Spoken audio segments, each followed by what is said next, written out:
getting that information and that stimuli in that form from Facebook or news media or Twitter or YouTube or whatever it is, as opposed to the reality that you have when you're engaged in the others around you.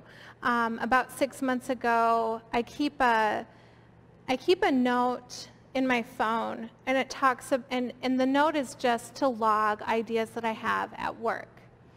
And about 6 months ago, I added to that, stay engaged with my coworkers, because I wanted to make sure that the people that I see every day, I'm involved with, I know what's happening in their lives, and I can be of some support if any of them need me, because they've certainly been in support of me when I needed them. And that to me is what's real, is that relationship and that engagement with the people that I see every day. That's let me just look back at my notes, because I want to make sure that I don't miss the overarching idea that I'm trying to get across.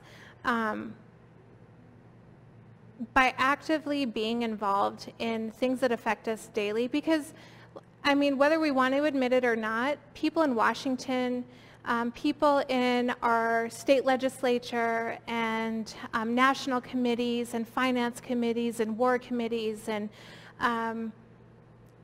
all of these different legislative processes, we can't truly control.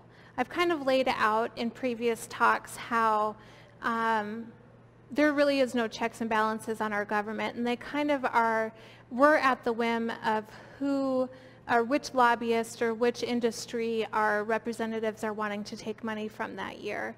And so when looking at it in this context, we don't really have any say in what happens with our foreign policy, our federal, domestic policy. Really all we can do is make sure that we stay engaged in our local communities and possibly our state government too, if you're somebody that feels inclined to do that, that has time to do that. That's not for everyone, I understand that.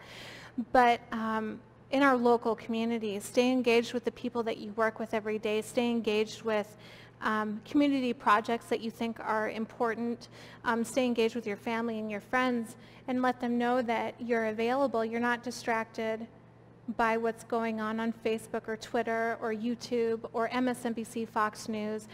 Your focus is on what you can touch. It's the garden that you can tend, that idea. Tend to the garden that you can touch. And all of our communities are our gardens. But the more we pay attention to things that we can affect, the more real those things become to us. The less real Donald Trump's new tweet, or this person bashing Donald Trump, or this nuance in foreign policy, all of those things will become to feel less real the more engaged in our local lives that we become. The more real our friends and family's stories become to us, the more we empathize with them because we know their lives and we know their motivations, we know their intentions. Those things will become more real to us the less we pay attention to, quite honestly, these psychopaths who have sucked up our attention. And that's not to mention all of the algorithms that these huge platforms have used to gain our addiction to their services. Facebook has come out and said plainly, we created the like button to give our users a dopamine response so that when they're having a bad day, they can hit that like button or that unlike button or whatever it is, and they can feel connected to the app. And it's an addicting feeling. We like it when our app replaces, I'm trying to remember exactly how they worded it, but basically, I'm going to slaughter it. But basically, we want you to feel as if you need our app, as if our app is a good, integral part of your day. And they've programmed it that way to make it more addicting for us to use. But in the meantime, those same algorithms have been used to push outrage culture to the top and cause divisiveness within communities. People that have been friends for years are no longer friends.